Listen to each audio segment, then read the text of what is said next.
4. The Antikythera mechanism's full purpose.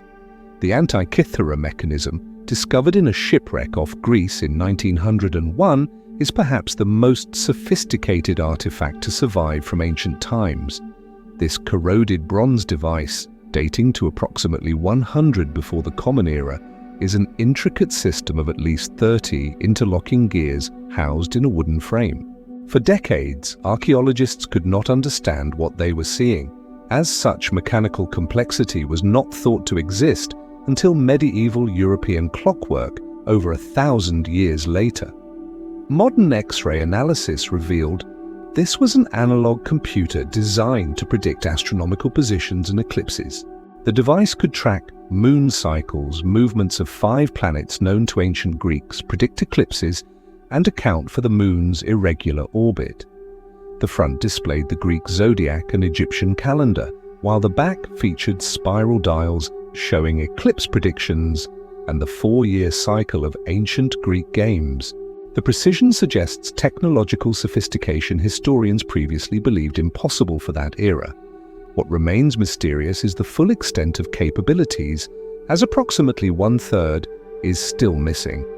We also do not know who built it, though some scholars suggest the island of Rhodes, possibly in the school founded by astronomer Hipparchus. More troubling is why this technology did not lead to broader technological revolution. No other devices of comparable complexity are known from antiquity, suggesting similar machines have not survived, or that knowledge was held by very few craftsmen whose expertise died with them. 5. Roman concrete formula, opus caementitium. Roman concrete, known as opus caementitium, was an extraordinary building material that allowed Rome to construct architectural marvels enduring 2 millennia. The Pantheon's massive unreinforced concrete dome, built around 126 of the Common Era, remains the world's largest today. Roman harbors, aqueducts, and buildings still stand while modern concrete structures often crumble within decades. What made Roman concrete superior was its ability to grow stronger over time, particularly when exposed to seawater. Romans created their concrete by mixing lime, volcanic ash, called pozzolana, and seawater with rocks and broken pottery. The volcanic ash from deposits near Mount Vesuvius contained a unique mineral mix. When this mixture contacted seawater, a chemical reaction produced aluminum tobermorite crystals, which reinforced the structure and prevented crack spreading. Modern concrete is designed to be inert and cannot repair itself when cracks develop. Roman concrete production required lower temperatures than modern methods and was far more environmentally friendly. While modern scientists understand basic chemical processes, perfectly replicating Roman concrete has proven challenging because exact ratios and specific volcanic ash sources varied by region and purpose. Romans may have used different mixtures for different applications, such as underwater construction versus building foundations. These variations were never recorded in surviving texts, having been passed down through generations as practical knowledge rather than written formula. The loss of this technology represents both environmental and engineering setbacks for modern construction. 6. The Hanging Gardens of Babylon's location. The Hanging Gardens of Babylon are described as one of the 7 wonders of the ancient world, yet their very existence remains debated. According to ancient accounts, King Nebuchadnezzar II built these gardens around 600 before the Common Era to please his wife, who missed her homeland's green hills. The gardens were described as a remarkable engineering feat, with terraces rising one above another, covered in trees, shrubs, and vines. Greek historians wrote that gardens appeared to hang in mid-air, supported by stone columns and arches. A complex irrigation system supposedly carried water from the Euphrates River to the highest terraces, cascading down through the gardens. Ancient writers described gardens as approximately 400 feet high, with massive stone terraces strong enough to support large trees. Water seepage was supposedly prevented by layers of reeds, bitumen, and lead sheets beneath soil. What makes this wonder particularly mysterious is that no definitive archaeological evidence has been found in Babylon. No Babylonian texts mention them, which seems strange for such an impressive project. Extensive 20th century excavations revealed many of Nebuchadnezzar's building projects but found no conclusive garden evidence. Some archaeologists suggest gardens might have been located in Nineveh rather than Babylon, built by Assyrian king Sennacherib. Others propose gardens were poetic invention, a composite of several ancient Persian gardens merged into one legendary site. If gardens existed in Babylon, remains may lie beneath the water table, making excavation nearly impossible, or they were completely destroyed during conflicts that ravaged the city. Welcome to a journey through time, where we will explore 30 of humanity's most fascinating lost discoveries. As you listen to these stories of ancient wisdom and forgotten knowledge, allow yourself to relax and drift into peaceful sleep. Each discovery represents a piece of human ingenuity that has vanished into the mists of time, leaving us with only questions and wonder. So settle in, get comfortable, and let us begin this tranquil exploration of what once was. 1. The Library of Alexandria's complete collection. The Library of Alexandria stood as the greatest repository of human knowledge in the ancient world. Founded in the 3rd century before the Common Era in Egypt, this magnificent institution housed somewhere between 400,000 to 1 million scrolls. Scholars from across the known world traveled to Alexandria to study mathematics, astronomy, medicine, philosophy, and literature. Every ship that docked in Alexandria's harbour was searched for books, and any found were copied before being returned. The library contained works by Aristotle, Plato, Sophocles, and countless other scholars whose writings have been completely lost to time. Among the lost treasures were detailed astronomical charts, medical texts describing surgical procedures, mathematical theorems, and historical accounts of civilizations we know almost nothing about today. The destruction occurred over several events, including fires and acts of war, rather than in a single catastrophic moment. What remains particularly heartbreaking is that we will never know exactly what was lost, as many texts existed in single copies. Modern scholars can only glimpse this lost knowledge through fragmentary references in surviving texts. The loss represents centuries of accumulated wisdom that could have accelerated human progress dramatically if preserved. Scientists estimate that mathematical and scientific discoveries might have occurred hundreds of years earlier if this knowledge had survived. 2. Greek fire, the Byzantine superweapon. Greek fire was a devastating incendiary weapon that gave the Byzantine Empire a crucial military advantage for centuries. Developed around the 7th century, this mysterious substance could burn on water, making it particularly effective in naval warfare. The Byzantines used it to defend Constantinople from numerous sieges, projecting streams of liquid fire from specially designed ships. Witnesses described the fire as having a greenish color and producing thick, dark smoke. The substance was apparently petroleum-based, possibly mixed with quicklime, sulfur, and other chemicals, but the exact formula remains unknown. The Byzantine emperors classified the composition as a state secret of the highest order, known only to the imperial family and a handful of trusted chemists. Revealing its formula was punishable by death. What made Greek fire particularly terrifying was its resistance to water, which actually seemed to intensify the flames. Sailors caught in an attack faced a horrifying choice: burn aboard their ships or jump into water that offered no safety. The psychological impact was as significant as its physical destructiveness. Enemies of Byzantium lived in fear of the liquid fire, and its reputation alone often deterred attacks. The secret died with the Byzantine Empire in the 15th century. Despite numerous attempts throughout history to recreate it, the original formula remains lost. Modern historians believe the knowledge may have been deliberately destroyed to prevent it from falling into enemy hands during Constantinople's fall. 3. Damascus steel manufacturing process. Damascus steel represents one of metallurgy's greatest unsolved mysteries. Forged primarily in the Middle East between the 11th and 18th centuries, this steel was renowned for its distinctive watery pattern and legendary strength. Swords made from Damascus steel could reportedly cut through rifle barrels or slice falling silk scarves in half. The steel contained carbon nanotubes and carbide nanowires, structures that materials scientists did not intentionally create until the 20th century.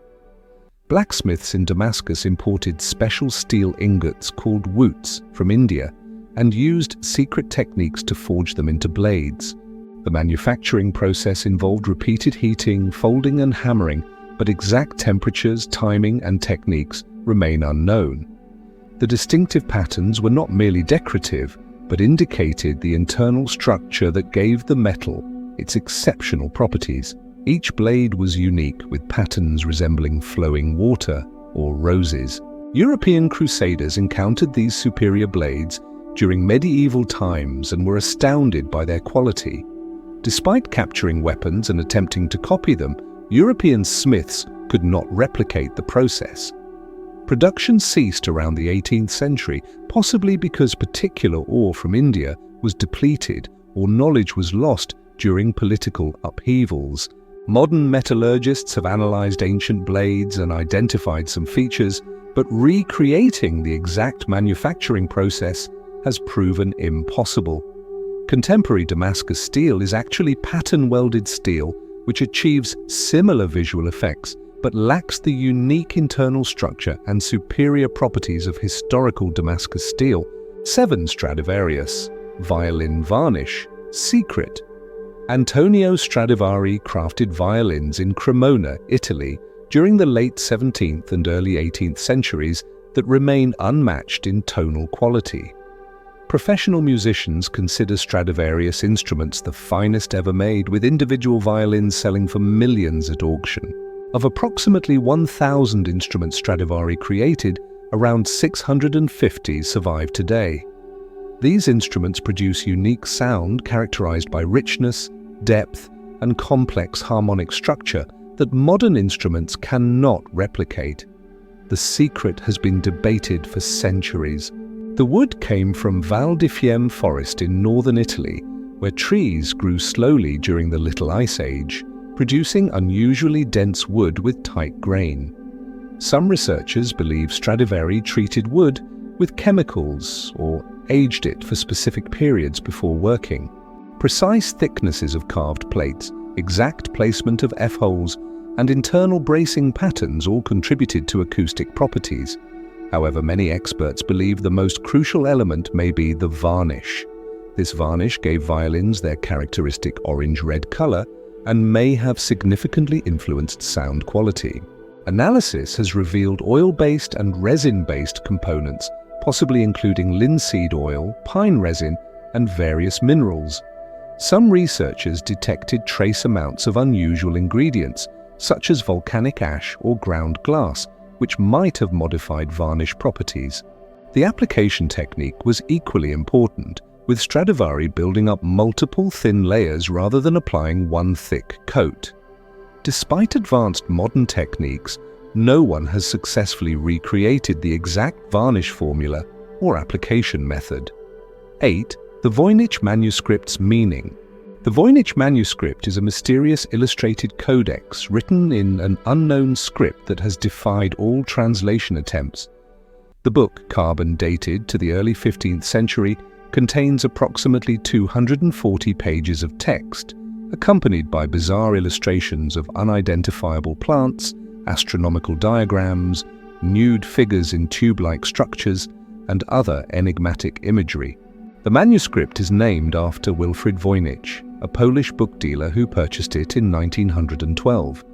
The text is written in a flowing script resembling no known alphabet, using approximately 25 different characters and following apparent grammatical rules.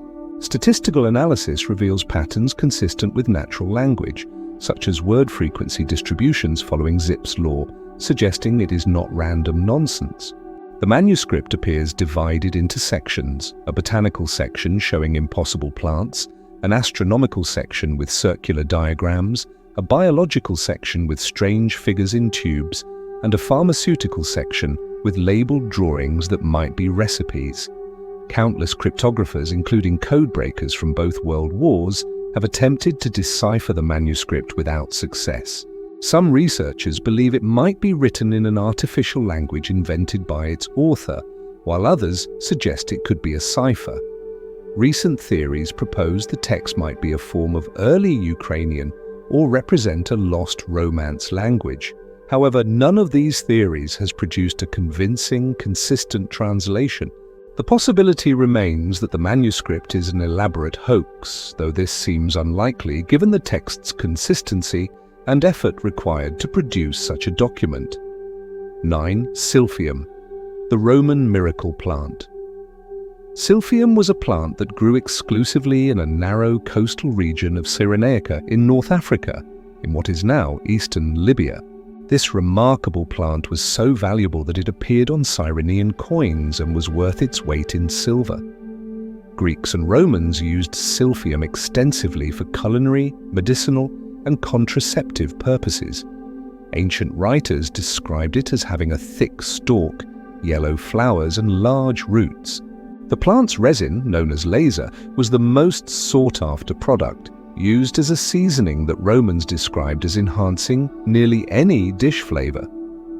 Rich Romans kept small containers of silphium resin in their kitchens, grating small amounts over food like expensive truffles today. Beyond culinary applications, silphium was valued for medicinal properties. Ancient physicians prescribed it for dozens of ailments, including digestive problems, coughs, fever, and warts. Most notably, silphium was used as a contraceptive and abortifacient, and modern research on related plants suggests these ancient claims may have had scientific basis. The exclusive supply made Cyrene enormously wealthy, but this economic success may have contributed to the plant's extinction. Demand far exceeded supply, and despite attempts to cultivate silphium elsewhere, it refused to grow outside its native region. By the 1st century of the Common Era, silphium was becoming rare, and Emperor Nero reportedly received the last known stalk as a curiosity. Ancient writers blamed overharvesting and overgrazing for the plant's disappearance. Some modern botanists speculate silphium might have had specific pollination requirements or needed particular soil conditions disrupted by agricultural expansion. 10. The Amber Room of Prussia. The Amber Room, sometimes called the Eighth Wonder of the World, was a chamber decorated with amber panels, gold leaf, and mirrors originally installed in Catherine Palace near St. Petersburg, Russia. Prussian King Frederick I commissioned the room in 1701, but later gave it to Peter the Great as a gift, celebrating the Prussia-Russia alliance. The room contained approximately 6 tons of amber, backed with gold leaf, and mounted on walls featuring mirrors and Florentine mosaics. The amber came in various shades from pale yellow to deep orange, creating a warm, glowing effect when illuminated. Expert craftsmen spent more than 10 years constructing panels covering approximately 55 square meters. The room underwent several expansions and renovations, with Italian and Russian craftsmen adding to its splendor. Visitors describe the room as magnificent beyond words, with translucent amber seemingly capturing and radiating light, making the chamber appear to glow from within. During World War II, German forces occupied the area and carefully disassembled the panels in 1941. The panels were transported to Königsberg Castle in East Prussia, where they were displayed until 1944. As Soviet forces advanced, Nazi authorities packed the amber panels into crates. After this point, the trail goes cold. The Amber Room disappeared during the war's final months and has never been recovered. Numerous theories exist. It may have been destroyed during Königsberg bombing, hidden in underground tunnels, loaded onto a ship that sank, or deliberately broken up and scattered. Treasure hunters have searched for decades, but none have produced verified pieces. 11. Leonardo da Vinci's lost paintings. Leonardo da Vinci, the quintessential Renaissance polymath, produced relatively few completed paintings during his lifetime, perhaps only 15 to 20 works. Yet historical records indicate he created many more paintings lost to time. Among the most significant is the Battle of Anghiari, which Leonardo began painting on a Palazzo Vecchio wall in Florence in 1503. This massive mural depicted a Florentine military victory and was considered one of Leonardo's most dynamic compositions, showing horses and warriors in intense combat. The painting was never completed, and Leonardo's experimental technique using oil paint and wax may have caused paint to deteriorate during his work. The mural was covered over by later renovations, and art historians have long speculated it might still exist beneath layers of newer paint. Recent investigations using advanced imaging have suggested a hidden cavity behind later frescoes, possibly containing remnants of Leonardo's work, but conclusive evidence remains elusive. Another lost work is Leda and the Swan, depicting the Greek myth. Contemporary accounts describe this painting in detail, and several copies by Leonardo's students survive, but the original disappeared, possibly destroyed because of erotic subject matter. Leonardo also painted portraits that have vanished, and numerous other paintings mentioned in his notebooks that were planned but never executed or completed, and subsequently lost. Part of the problem is Leonardo often left projects unfinished, sometimes spending years on a single painting while pursuing scientific investigations. He had a habit of taking paintings when he traveled, and some may have been damaged or lost during his moves between Milan, Rome, France, and other locations. 12. The true purpose of Stonehenge. Stonehenge, the prehistoric monument on Salisbury Plain in England, has puzzled archaeologists for centuries. The site consists of a ring of standing stones, each around 13 feet high, arranged in a circular pattern. Construction occurred in several phases, beginning around 3000 before the Common Era and continuing until approximately 1600 before the Common Era. The stones came from two sources. Smaller blue stones weighing up to 4 tons each were transported from Preseli Hills in Wales, approximately 150 miles away, while larger sarsen stones weighing up to 30 tons came from about 20 miles away. The method by which Neolithic people moved these massive stones without wheels or draft animals remains debated. What truly mystifies researchers is the purpose behind this enormous labor investment. Early theories suggested Stonehenge was a temple built by Druids, but radiocarbon dating showed the monument predates Druids by thousands of years. The site's alignment with summer solstice sunrise and winter solstice sunset has led many to propose it functioned as an astronomical observatory or calendar. The arrangement creates sightlines marking important dates in solar and lunar cycles, possibly helping ancient farmers determine proper times for planting and harvesting. Another theory suggests Stonehenge was a healing place, as human remains found there show signs of illness or injury, and people may have traveled from far away seeking cures. The presence of cremated remains indicates ceremonial or religious significance, possibly as a domain of the dead where rituals connected the living with ancestors. Recent research revealed Stonehenge was part of a larger complex and may have been connected to a settlement at nearby Durrington Walls. 13. Mayan blue pigment's exact recipe. Mayan blue is a bright azure pigment that ancient Mesoamerican cultures used extensively in murals, pottery, and sculptures from around 300 to 1500 of the Common Era. What makes this pigment remarkable is its extraordinary durability. While most organic pigments fade over centuries when exposed to light, humidity, and acids, Mayan blue has retained its brilliant color for over 1,000 years, even in harsh tropical climates. The pigment adorns temple walls, ceramics, and sculptures, maintaining its vivid hue, while other colors have long faded. Spanish conquistadors documented this pigment's use and noted that local artists held the formula in high regard, but a knowledge of exact preparation was lost during the colonial period as indigenous cultures were suppressed. For centuries, composition remained a mystery. 20th century chemical analysis revealed the pigment was created by bonding indigo, an organic dye from the annual plant, with palygorskite, a clay mineral. However, simply mixing these ingredients does not produce the stable pigment. The secret lies in precise preparation method and ratios used. Recent research determined that Mayan artisans heated the mixture to specific temperatures, probably between 100 and 50 and 200 degrees Celsius, causing a chemical reaction that locked indigo molecules within the clay's crystalline structure. This protected the dye from degradation while maintaining color. The process required careful control of variables including ingredient purity, clay particle size, presence or absence of water during heating, and heating duration. Some researchers believe copal resin may have been added, possibly as a binding agent or to modify heating.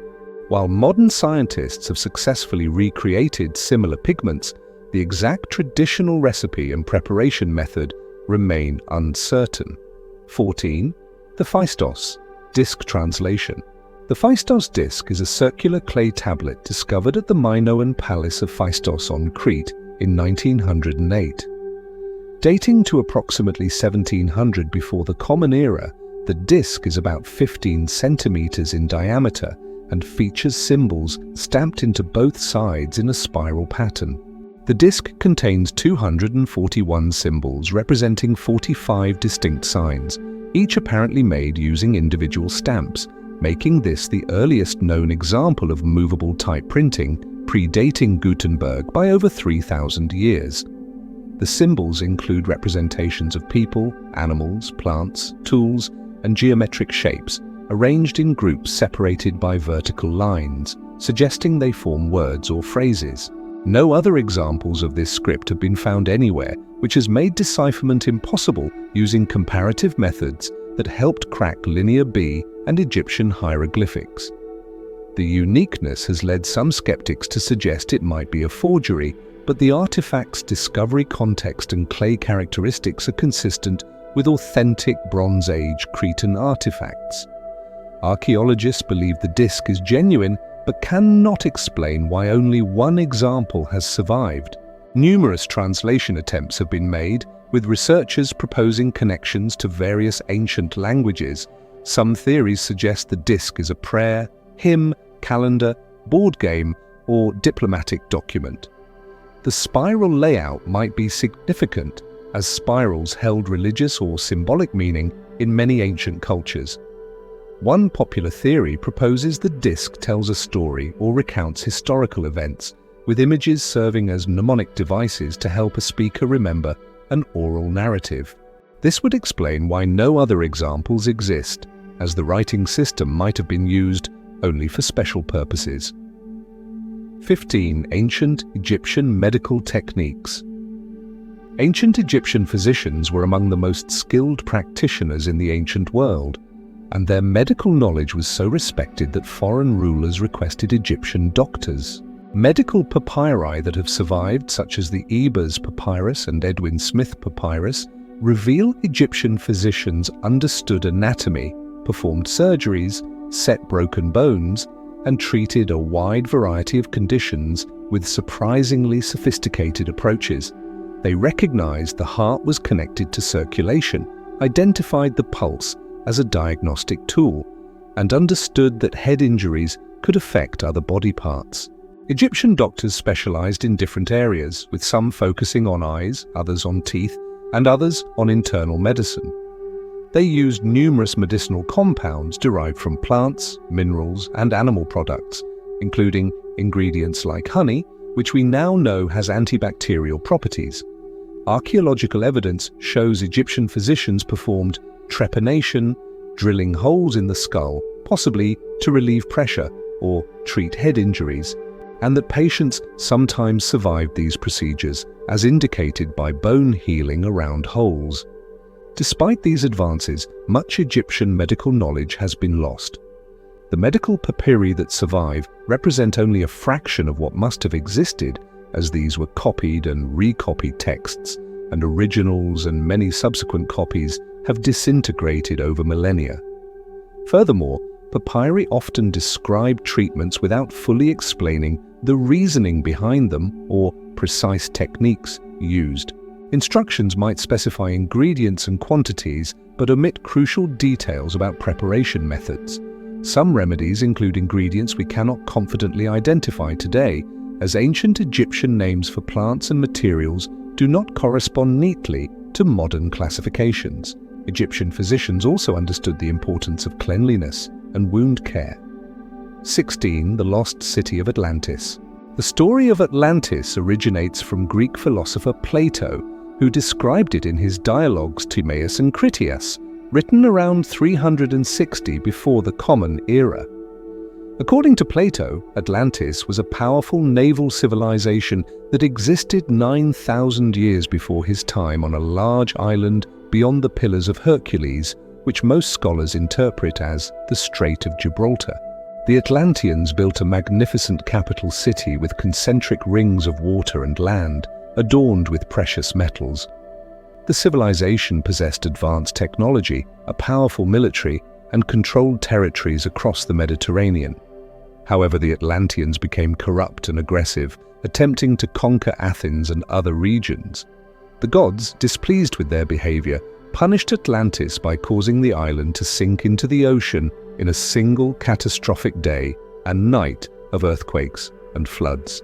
For centuries, scholars have debated whether Atlantis was real or merely a philosophical allegory Plato invented to illustrate his ideas about ideal governments and moral decay.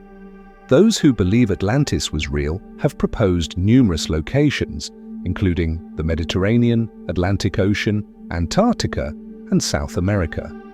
Some researchers suggest Plato based his account on the Minoan civilization of Crete, which was devastated by volcanic eruptions and tsunamis around 1500 before the Common Era. The island of Santorini, which partially collapsed into the sea after a massive volcanic eruption, presents a particularly compelling parallel.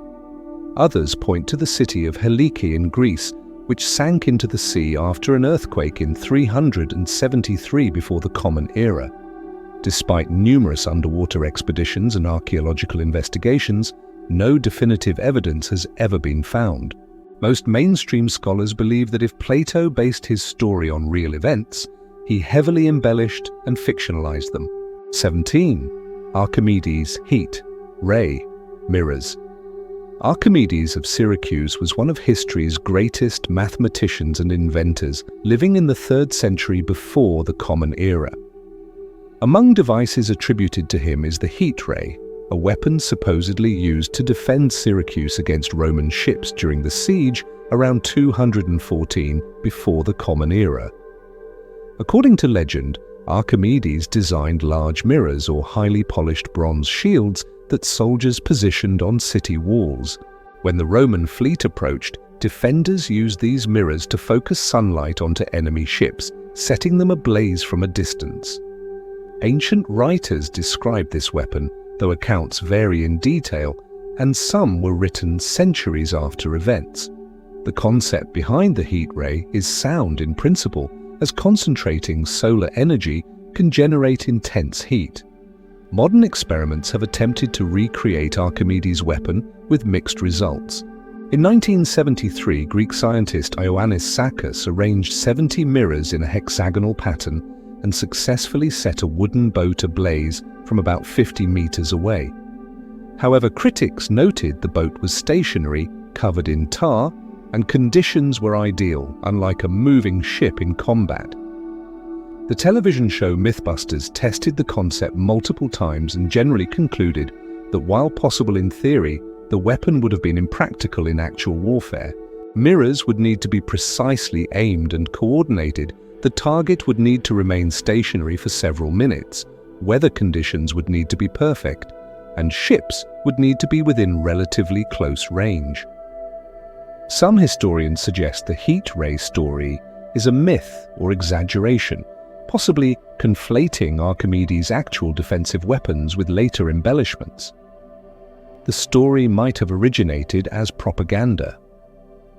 18. The original globe. Theatre's design. The Globe Theatre, where William Shakespeare's plays were first performed, stood on the south bank of the Thames River in London from 1599 until it burned down in 1613 during a performance of Henry VIII. A second globe was built on the same site and operated until 1642, when Puritan authorities closed all theatres. The building was subsequently demolished in 1644, and by the late 17th century, the exact location was forgotten. The Globe was an open-air amphitheatre, roughly circular or polygonal in shape, with 3 levels of seating galleries surrounding a central yard where groundlings stood to watch performances. The stage projected into the yard, allowing actors to be surrounded on 3 sides by the audience. While we have general descriptions of the Globe and similar theatres from contemporary accounts and sketches, precise architectural details remain unknown. No complete set of architectural plans has survived, if any were ever drawn. The only contemporary image that might show the Globe is a small sketch on a panoramic view of London from the early 1600s, but it lacks detail and might actually depict a different theatre. Scholars have had to reconstruct the Globe's design from fragmentary evidence, including legal documents about the theatre, stage directions in Shakespeare's plays that indicate the theatre's features, descriptions in letters and diaries, and comparisons with other theatres of the period. In 1989, archaeologists discovered remains of the Globe's foundation during construction work. However, only a small portion could be excavated before modern buildings made further investigation impossible. This partial evidence showed the Globe was smaller than previously thought and might not have been perfectly circular. In the 1990s, a reconstruction was built near the original site. 19. Mayan astronomical knowledge. The ancient Maya developed one of the most sophisticated astronomical systems in the pre-modern world. They tracked the sun, moon, planets, and stars from observatories built at various sites across Mesoamerica, including the famous El Caracol structure at Chichen Itza, which featured windows aligned with specific astronomical events. The Maya were particularly interested in Venus, which they observed in both its morning star and evening star phases, recognizing that these were the same celestial body. They calculated the Venus cycle with remarkable accuracy, determining that Venus completed its full cycle relative to Earth in approximately 584 days, incredibly close to the modern calculation of 583.92 days. The Dresden Codex, one of the few surviving Mayan books, contains detailed Venus tables that could predict the planet's position years in advance. The Maya also calculated the solar year as 365.242 days, more accurate than the Julian calendar used in Europe at the same time. They understood eclipse cycles and could predict both solar and lunar eclipses with impressive precision. The Maya tracked the movements of Jupiter, Saturn, Mars, and Mercury, incorporating these observations into their complex calendar system. They recognized the Milky Way as a celestial river and incorporated it into their creation mythology. However, much of Mayan astronomical knowledge was lost when Spanish conquistadors and priests destroyed most Mayan books, viewing them as works of the devil. Only 4 Mayan codices survive today, and much of the detailed astronomical knowledge they contained is gone forever. 20. The Piri Reis Map's source material. The Piri Reis map is a world map compiled by Ottoman admiral and cartographer Piri Reis in 1513. The map shows the western coasts of Europe and North Africa, the coast of Brazil, and portions of the Atlantic Ocean. What makes this map extraordinary is its apparent accuracy and the mysterious sources Piri Reis claimed to have used. The map shows the coastline of South America with remarkable detail, despite being created only 21 years after Columbus' first voyage when European knowledge of the New World was still fragmentary. More controversially, some researchers claim the map shows the coastline of Antarctica without ice, suggesting knowledge of the continent that would not be officially discovered until 1820. Piri Reis himself wrote notes on the map indicating he compiled it from approximately 20 source maps, some dating from the time of Alexander the Great, and others from Arab, Portuguese, and other sources. He specifically mentioned using a map captured from a sailor who had sailed with Columbus. What has fascinated researchers is the question of how ancient sources, if they existed, could have possessed such detailed geographic knowledge. Conventional archaeological wisdom holds that no civilization had the capability to accurately map the Americas or Antarctica in ancient times. Skeptics argue that the supposed accuracy of the map is overstated and that apparent matches to real geography are coincidental or the result of wishful interpretation. They point out that the map contains numerous errors and that the alleged Antarctic coastline could simply be an exaggerated or misplaced representation of South America. However, the map undeniably shows advanced cartographic techniques and incorporates information from diverse sources. The mystery lies in identifying these source maps and understanding how much geographical knowledge existed before the age of exploration that has since been lost. 21. Roman aqueduct engineering secrets. Roman aqueducts stand as monuments to ancient engineering prowess, some still functioning after 2,000 years. These massive structures carried water from distant sources into cities across the Roman Empire, supplying public baths, fountains, and private households. The Romans built over 450 aqueducts throughout their empire, with 11 serving Rome itself, bringing approximately 1 million cubic meters of water daily into the city. What made these structures remarkable was not just their scale, but their precision. Roman engineers calculated gradients to maintain constant water flow using gravity alone, typically descending only a few meters per kilometer. They understood hydraulic principles that would not be formally codified until centuries later. The famous Pont de Gare in France maintains a gradient of only 1 in 3,000 over its length. Roman aqueducts used various construction techniques depending on terrain, including underground channels, above-ground channels, bridges spanning valleys, and inverted siphons to cross particularly difficult terrain. 21. Roman aqueduct engineering secrets. Roman aqueducts stand as monuments to ancient engineering prowess, some still functioning after 2,000 years. These massive structures carried water from distant sources into cities across the Roman Empire, supplying public baths, fountains, and private households. The Romans built over 450 aqueducts throughout their empire, with 11 serving Rome itself, bringing approximately 1 million cubic meters of water daily into the city. What made these structures remarkable was not just their scale, but their precision. Roman engineers calculated gradients to maintain constant water flow using gravity alone, typically descending only a few meters per kilometer. They understood hydraulic principles that would not be formally codified until centuries later. The famous Pont de Gare in France maintains a gradient of only 1 in 3,000 over its length. Roman aqueducts used various construction techniques depending on terrain, including underground channels, above-ground channels, bridges spanning valleys, and inverted siphons to cross particularly difficult terrain. 22. The Baghdad Battery's true function.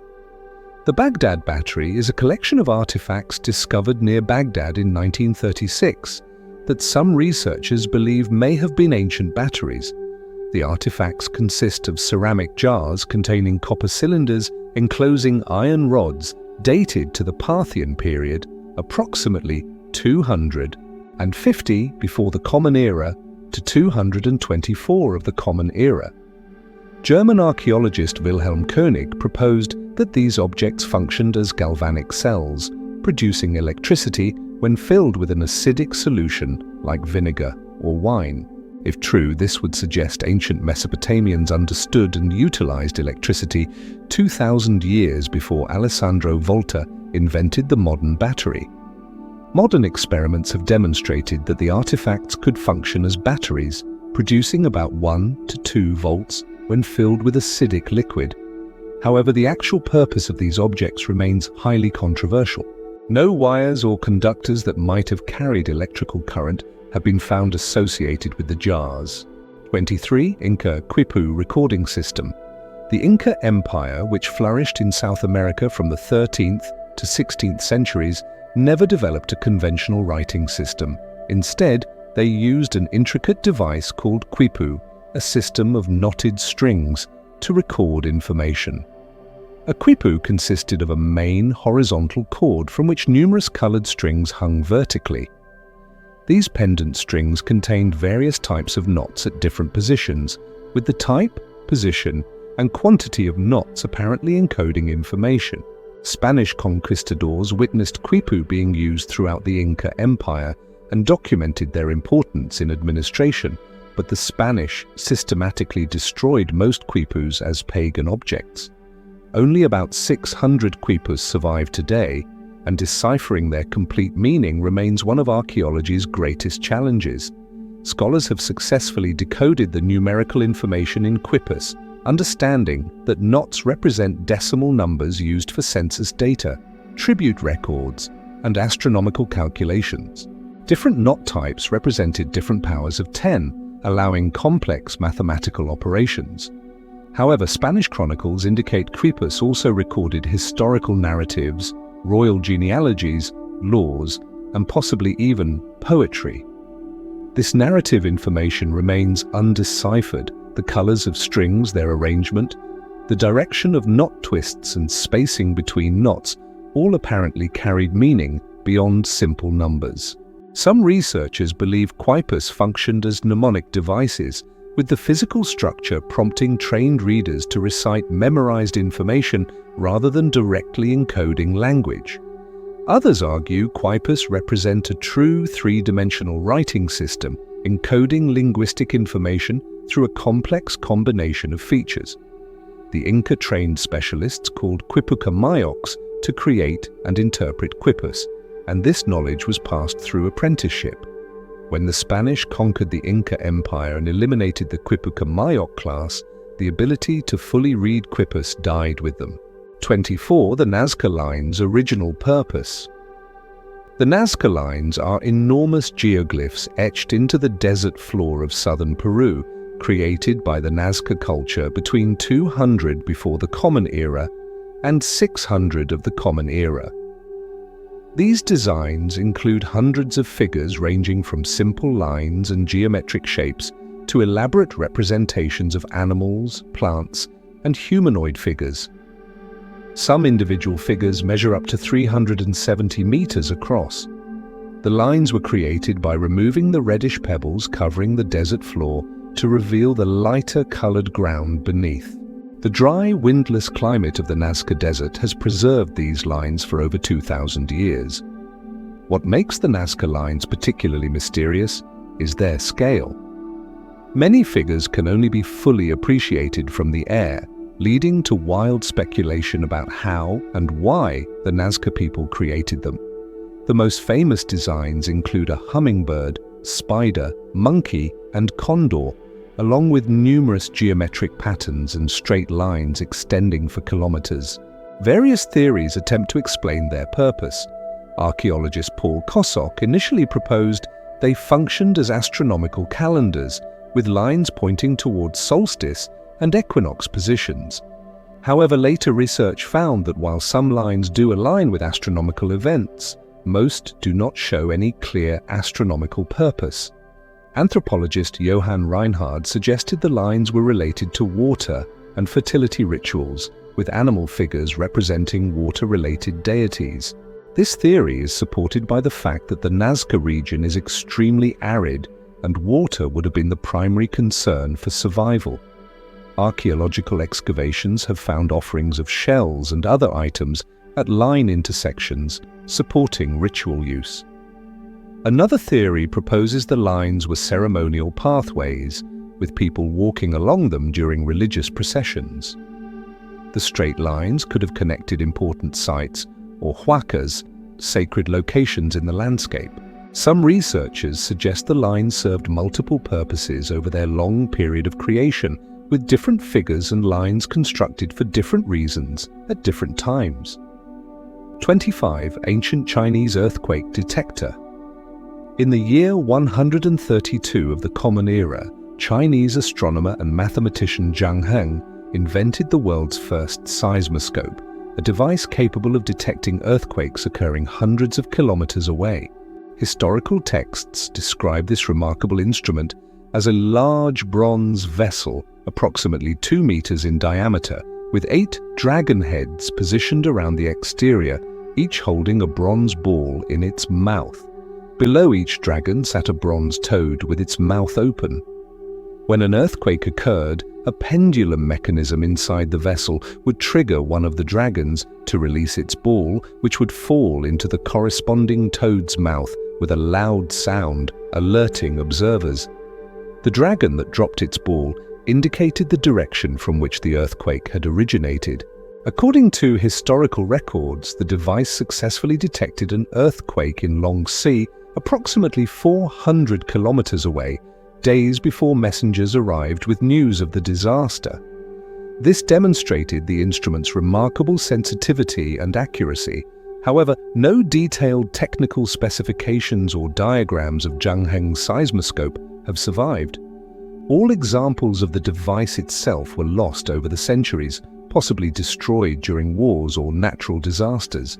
What remains are brief descriptions in historical texts that mention the device's appearance and function, but omit crucial details about its internal mechanism. Modern scientists and engineers have attempted to recreate Zhang Heng's seismoscope based on these fragmentary descriptions, but recreations have produced mixed results. Some models can detect earthquakes but lack the directional accuracy described in historical accounts. Others question whether a simple pendulum mechanism could achieve the sensitivity attributed to the original device. Different reconstruction attempts have used various internal mechanisms, including inverted pendulums, suspended masses, and different trigger systems. Without detailed original documentation, determining which approach most closely matches Zhang Heng's actual design remains impossible. The loss of this technology represents a significant setback in earthquake detection science. If Zhang Heng's design had been preserved and built upon by subsequent generations, earthquake prediction and detection capabilities might have advanced far earlier. 26. The Sword of Gujian's Rust Resistance.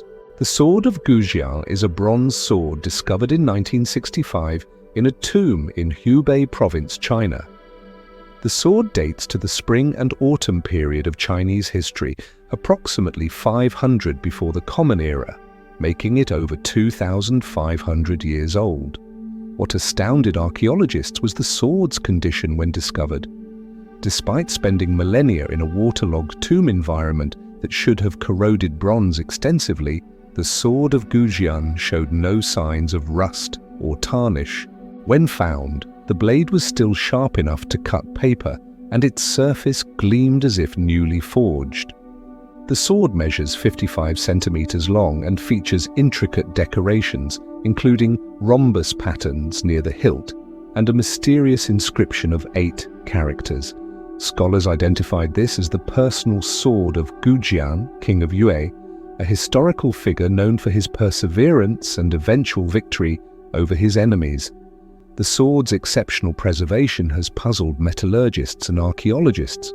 Analysis revealed the blade was forged from a copper-tin alloy with small amounts of other metals, but the exact composition and manufacturing process remain uncertain. Some researchers believe the sword was coated with a thin layer of chromium oxide, which would explain its rust resistance. However, chromium plating technology was supposedly not developed until the 20th century, making its presence on an ancient Chinese sword seemingly impossible. Others suggest the preservation resulted from a combination of factors: the particular alloy composition, special treatment during forging, the chemical composition of the tomb environment, and possibly protective coatings made from plant resins or other organic materials. The precise forging techniques used by ancient Chinese swordsmiths have been lost. They understood metallurgy at a sophisticated level, combining different alloys in the same blade to achieve both flexibility and hardness. Modern attempts to recreate ancient Chinese bronze swords have produced functional weapons, but have not achieved the same level of rust resistance as the sword of Gujian. 27. Olmec, colossal heads, transportation method. The Olmec civilization, which flourished in Mesoamerica from approximately 1500 to 400 before the Common Era, created 17 known colossal stone heads, among the most impressive examples of ancient American art. These massive sculptures, carved from single basalt boulders, represent individual rulers with distinct facial features. The heads measure up to 3.4 meters high and weigh between 6 and 50 tons. What makes these sculptures particularly mysterious is how the Olmec transported the basalt from its source in the Tuxtla Mountains to their cities up to 100 kilometers away across difficult terrain including rivers, swamps, and forests. The Olmec had no wheeled vehicles, no draft animals, and no metal tools, yet they successfully moved these enormous stones and carved them with precision. The basalt was selected from specific quarries, suggesting the Olmec valued particular stone qualities or locations. After quarrying the rough boulder, sculptors carved the heads at or near their final destinations, as evidenced by basalt chips found at archaeological sites. However, the transportation method remains unknown. Theories include using wooden rollers and sledges, which would require clearing paths through jungle and constructing causeways across wetlands. Calculations suggest moving a 20-ton head would require hundreds of workers pulling in coordinated effort. River transportation is another possibility, with the Olmec building rafts capable of floating the massive stones downstream. Some rivers flow from the Tuxtla Mountains toward Olmec sites, making this feasible for some heads. However, not all head locations are easily accessible by water, and floating 50-ton loads would require enormous rafts and skilled navigation. Some researchers propose combined methods with different transportation techniques used for different segments of the journey.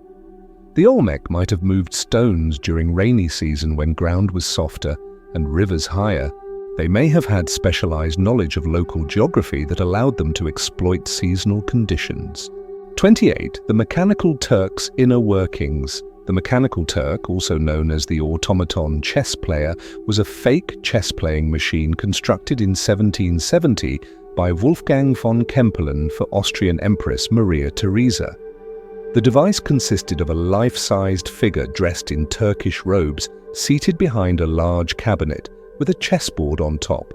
The cabinet had doors that opened to reveal an intricate array of gears, levers, and clockwork mechanisms. Before each performance, Kempelen would open all the doors and drawers, showing the audience the mechanical interior and demonstrating that no person was hidden inside. He would then wind up the machine, and the Turk would play chess, moving pieces with its left arm and occasionally nodding its head.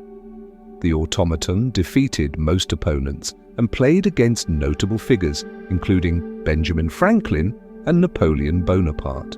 The Mechanical Turk toured Europe and America for over 80 years, amazing audiences and baffling experts who could not determine how it worked. Some suspected concealed humans, but the opened cabinet seemed to make this impossible. Others believed it was a genuine automaton with unprecedented artificial intelligence. The truth was that the Mechanical Turk was indeed an elaborate illusion with a human chess master hidden inside the cabinet. However, the specific mechanism that allowed this deception was ingeniously designed. The cabinet contained a sliding seat that allowed the hidden operator to move between different compartments as Kempelen opened various doors. Mirrors and careful arrangement of the internal mechanisms created illusions of depth and transparency. The operator could see the chessboard through the Turk's body and control its arm movements through a sophisticated pantograph system. When the Turk was destroyed in a fire in 1854, detailed descriptions of the mechanism were lost. While some explanations of the general principles were published, the precise engineering details of how the pantograph system worked, how the operator could see and remain concealed so effectively, and various other technical aspects of the illusion died with the device. 29. Easter Island Moai Moving Technique. Easter Island, or Rapa Nui, is home to approximately 900 giant stone statues called moai, created by the Polynesian inhabitants between 1300 and 1600 of the Common Era. These monolithic sculptures carved from volcanic tuff represent ancestral figures and vary dramatically in size. The average moai stands about 4 meters tall and weighs 14 tons, but some reach up to 10 meters and weigh over 80 tons. The unfinished moai in the quarry suggests that if completed, it would have stood 21 meters tall and weighed approximately 270 tons. The moai were carved at Rano Raraku Quarry and transported across the island to various coastal platforms called ahu. The mystery that has fascinated researchers for decades is how the Rapa Nui people moved these massive statues, some up to 18 kilometers from the quarry, across hilly terrain. The island's inhabitants had no wheels, no large trees suitable for rollers after deforestation, and no draft animals. Early theories proposed the statues were moved horizontally on wooden sledges or rollers, which would have required enormous quantities of timber. However, this does not explain legends recorded by islanders themselves, which state the moai walked to their destinations. In recent years, researchers have developed the walking theory, which proposes the statues were moved upright, rocked side to side using ropes attached to the head. Experimental archaeology has successfully moved replica moai using this technique, which requires fewer people and resources than sledge methods. The statue's design supports this theory, as they have wider bases and forward-tilting posture that would facilitate rocking motion. Additionally, many moai found along ancient roads show damage consistent with having fallen forward from upright positions. However, this theory does not explain all aspects of moai transport. The heavier statues might have been too massive for walking techniques. Different methods may have been used for different statues or terrain conditions. 30. The Shroud of Turin's creation. Method. The Shroud of Turin is a linen cloth bearing the faint image of a man who appears to have suffered physical trauma consistent with crucifixion.